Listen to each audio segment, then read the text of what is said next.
한글 단어 조성 원리를 통한 한글 문해력 강좌 한자 공부의 강도 112번째 시간 시작하도록 하겠습니다. 오늘도 우리는 내휙에 해당하는 부수 하나를 체크하고 넘어갈 건데요. 조각이라는 의미의 편부를 살펴보겠습니다. 편부에 해당하는 대표적인 한자로는 자기 자신을 나타내는 조각, 편자가 있고, 또 오늘 첫 번째 한자로 살펴볼 판이라고 하는 널판이라는 의미의 판이죠. 판자를 살펴보도록 하겠습니다. 참고로 효라는 부수를 하나 더 소개를 할 건데요. 점괘라는 의미의 효입니다. 즉 우리나라의 전통 신앙 체계는 샤머니즘적이죠. 그렇기 때문에 이제 미래에 대한 예측이라든지 이런 것들에 대해서 대단히 민감한 편인데, 그 미래 예측을 하는 하나의 방법 중에서 점이라는 게 있죠. 그 점의 결과를 우리가 점괘라고 하는데, 그것을 나타내는 거죠. 그러나 이제 기초 한자에서는 효부에 해당하는 한자가 없기 때문에 한자는 제시하지 않고 그냥 부만 소개하고 넘어가는 거로 하겠습니다. 그래서 이제 첫 번째 한자는 널판이라는 의미의 이 판자가 되겠는데요. 이 판은 널리 알리다라는 의미를 또 가지고 있습니다. 그래서 오픈이라는 의미를 함께 가지고 있으니까요. 그거는 참고하시기 바랍니다. 하나, 둘, 셋, 넷, 다섯, 여섯, 일곱 해서 총 7획에 해당하는 한자가 되겠습니다. 판, 널판 이라는 뜻을 가지고 있는 판자가 되겠습니다.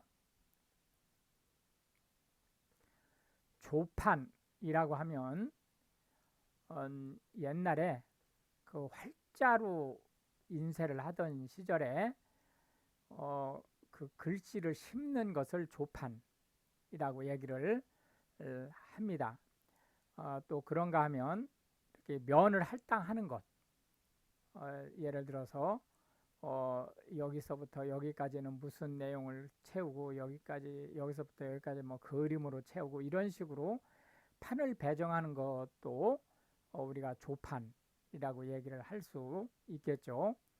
목판이라고 하는 것은 이 그 조판을 하는 그 글씨 체계가 나무를 바탕으로 된 것을 얘기하죠. 실제 이제 전 세계적으로 기록물이 이제 제대로 그 융성하게 됐었던 때의 판은 철판이죠. 목판이 아니고 철로 글씨를 새긴 그런 구조였다고 보면 되겠습니다. 출판이라고 하는 것은 책을 펴내는 것을 얘기합니다. 판본이라고 하는 것은 책을 펴내서 즉 통상적으로 종이로 된 책으로 나온 것을 판본이라고 하는데요. 실제 이제 이 판본이라고 하는 것은 목판의 결과물을 통상 얘기를 합니다. 이제 지금 현대 사이에서는 꼭 판본을 목판으로 찍은 것만 판본이냐라고 하는 얘기가 있을 수 있지만, 원래는 목판으로 찍은 책을 판본이라고 한다. 판권 또는 판권이라고 하는 것은 이 책을 출판을 해서 보급할 수 있는 법적 권리를 얘기합니다. 그래서 예를 들자면 돈을 받고 판다든지 또는 홍보용으로 배포한다든지 하는 그런 권리를 얘기하는 거죠. 판권이 없이 보급을 했을 경우 무료로 배포했을 때는 이제 좀 상황이 조금 여러 가지를 추가로 더 고려를 해야 되지만 유료로 보급을 했을 경우에는 바로 형사 문제에 걸릴 수 있죠. 재판이라고 하는 것은 두 번째로 인쇄했다라는 뜻입니다. 요게 이 재가 세 번, 네 번 했을 때는 원래 재판이라고 안 씁니다. 그런 이제 통상적으로 그냥 3판, 4판도 재판이라는 이 재를 두 번째 재라는 의미로 보지 않고 반복하다라는 의미의 재로 봐서 그렇게 얘기할 수는 있습니다. 그러나 원래는 두 번째 판을 얘기한다. 절판은 인쇄된 책이 모두 배포가 끝난 거예요. 예를 들어서 판매가 완료됐다든지 하는 것을 절판이라고 얘기를 하고 요 절판이 되면 이제 재판이 들어가게 되는 거죠. 판도라고 하는 것은 국가의 영토를 얘기하는 겁니다. 그런데 이제 현대 한국어에서는 이 판도를 국가의 영토라는 의미라기보다는 일이 되어가는 상황, 정세라는 의미로 쓰고 있습니다.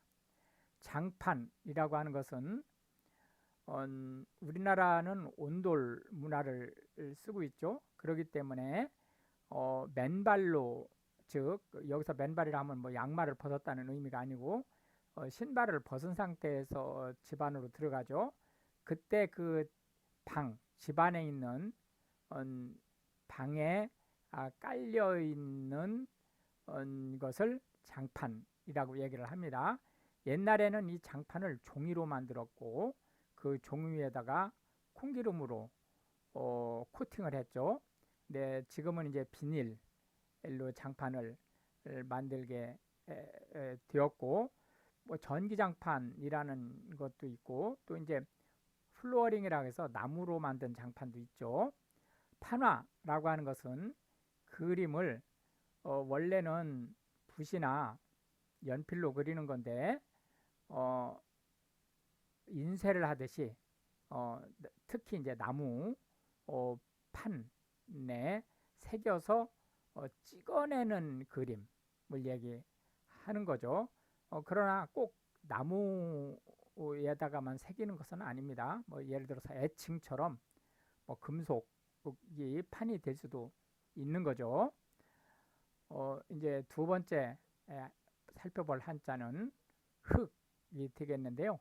검다 또는 검다라고 하는 것은 어둠을 의미할 수 있죠. 그래서 어둡다라는 의미의 흑자가 되겠습니다.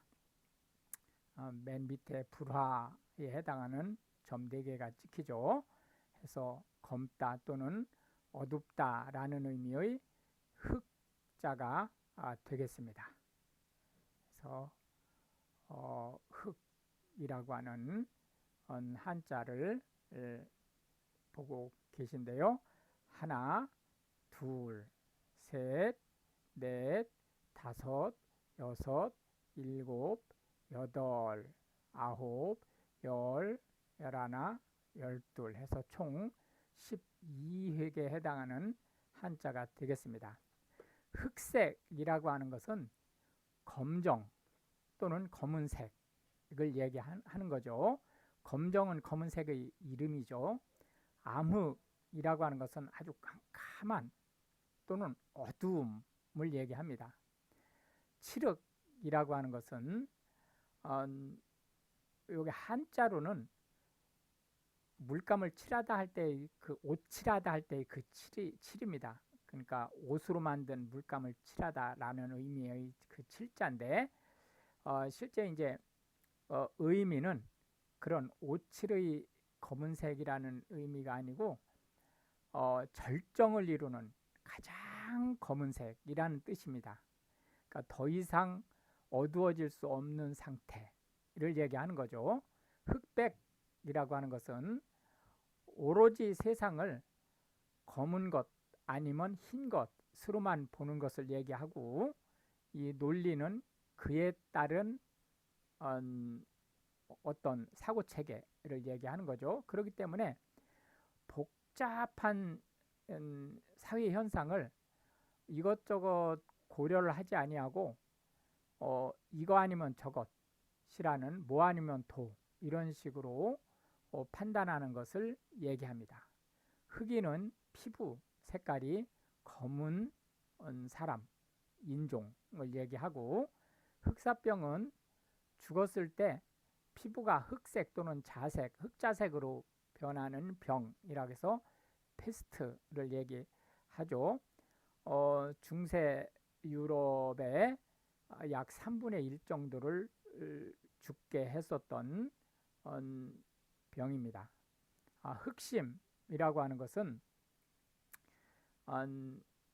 내심 아주 음흉한 계획을 가지고 접근을 할 때 그 음흉한 마음을 얘기합니다. 흑막이라고 하는 것은 영화관에서 빛을 차단하기 위해서, 그러니까 바깥에서 들어오는 빛을 차단하기 위해서 그 막을 검정색으로 치죠. 그것을 얘기하는 건데, 여기서 이제 흑막은 실질적으로는 어떤 의미를 가지고 있느냐면, 눈에는 드러나지 않지만 이런 흑심을 가지고 어떤 획책을 한, 계획적으로 일을 꾸민 그런 것을 흑막이라고 얘기를 합니다. 흑임자라고 하는 것은 참깨 중에서 색깔이 검은 참깨를 흑임자라고 얘기를 하고, 흑색선전이라고 하는 것은 거짓된 정치 선전을 얘기합니다. 통상적으로 이제 공산주의나 사회주의 정권의 가장 대표적인 특징 중에 하나가 선동성 정치 그 행위를 하는 것을 들 수 있죠. 이런 것들을 모두 우리가 흑색선전이라고 얘기를 한다. 마지막으로 관자를 살펴볼 건데요. 보다 라는 의미의 관자가 되겠습니다. 이 초두밋은 당연히 내휘구로 쓸 수 있죠. 그래서 초두밋 밑에 입구자 두 개를 쓰고 초자에 해당하는 글자를 하나를 쓰고요. 그 다음에 보다라는 의미의 견자를 이렇게 쓰면 이제 삐쳐 올리죠. 관자가 되겠습니다. 보다라는 의미의 관자가 되겠습니다. 그래서 관자는 무엇인가를 바라보다 또는 쳐다보다 라는 의미의 관자가 되겠습니다. 하나, 둘, 셋, 넷, 다섯, 여섯, 일곱, 여덟, 아홉, 열, 열하나, 열둘, 열셋, 열넷, 열다섯, 열여섯, 열일곱, 열여덟, 열아홉, 스물, 스물하나, 스물둘, 스물셋, 스물넷 해서 총 24획에 해당하는 좀 복잡한 한자죠. 관점이라고 하는 것은 어떤 일을 바라보는 시각을 얘기합니다. 이 관점에 따라서 모양이 완전히 바뀔 수 있죠. 예를 들자면 이런 원기둥이 있을 때 이거를 정면으로 이 측면을 바라보면 사각형으로 보이죠. 그러나 정면으로 꼭대기를 보면 원으로 보이죠. 이렇게 바라보는 시각에 따라서 어떤 사물이 달리 보여질 수 있죠. 이것을 사물이 아니고 어떤 현상을 바라본다면 이 왜곡이 훨씬 더 심해질 수 있다. 이렇게 보실 수 있겠습니다. 가치관이라고 하는 것은 어떤 사안을 보는 그 사람의 기본적인 시각을 얘기하는데 이 관점이 철학적이고 그 사람의 즉 바라보는 사람의 종합적인 인지에 플러스 돼서 바로 그 사람의 가치관이 형성이 되는 거죠. 사관은 역사관을 얘기하는 건데요. 역사를 보는 시각을 얘기합니다. 이 사관은 어떤 형태로 역사를 보느냐에 따라서 이 세상의 현상을 파악하는 방법이 완전히 반대가 될 수 있죠. 예를 들어서 관념론적 사관과 유물론적 사관은 동일한 현상을 180도 달리 볼 수 있습니다. 그런 측면에서 이 사관은 대단히 중요한 것이다 라고 볼 수 있고요. 세계관은 이 세상의 현상에 대한 시각, 그걸 조망하는 가치관을 얘기하는 거죠. 관광이라고 하는 것은 어느 지역의 풍경이라든지 또는 사회 풍습이라든지 그 지역의 특성이라든지 풍습이라든지 이런 것들을 구경하는 것을 얘기합니다. 관념이라고 하는 것은 어떤 일에 대한 생각의 체계를 얘기하는 거고, 관찰하다 라고 하는 것은 특정한 일 또는 현상에 대해서 자세하게 살펴보다 라는 얘기인데, 실제의 관찰은 자세하게 살펴보는 것만으로는 사실은 부족합니다. 그 살펴보는 방법이 객관적이어야 된다 라는 전제를 하고 있는 거죠. 그렇기 때문에 단순한 관찰은 글자 그대로 우리가 얘기하는 관찰이 아닙니다. 즉, 이 관찰하는 방법이 객관적이어야 된다. 이 객관적이라고 하는 것은 가치가 중립된 상태로 현상을 보는 것을 얘기합니다. 주관적이라는 말을 먼저 보면 객관적이라는 말을 이해하기가 좀 쉽죠. 주관적이라고 하는 것은 현상을 가치 중립적으로 보는 것이 아니고 자기의 가치관 안에 입각해서 보는 거예요. 그러니까 주관적으로 세상을 보게 되면 사람마다 다 달리 보이죠. 근데 객관적으로 보면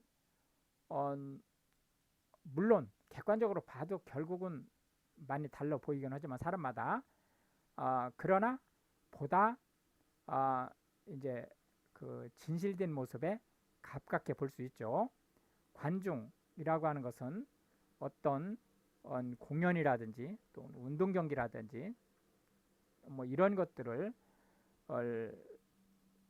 보는 그런 사람들을, 여기서 중은 대중, 여러 사람이란 뜻이죠. 그런 여러 사람들을 관중이다, 이렇게 얘기를 할 수 있겠습니다. 그래서 오늘은 역시 하나의 부수와 그리고 참고 부수 하나, 그리고 세 개의 한자, 각 한자에 대한 현대 한국어에서 흔히 사용되는 10개씩의 단어를 살펴보았는데요. 이것이 한글 문해력 향상에 도움이 되고, 특히 외국인으로서 한국어를 배우시는 분들한테 한국어 단어가 어떻게 만들어지는지, 그리고 그것이 어떻게 활용되는지에 대한 보다 폭넓은 이해를 전달할 수 있게 되기를 바라겠습니다. 시청해 주셔서 감사하고 우크라이나를 위해서 기도해 주시면 더욱 감사하겠습니다.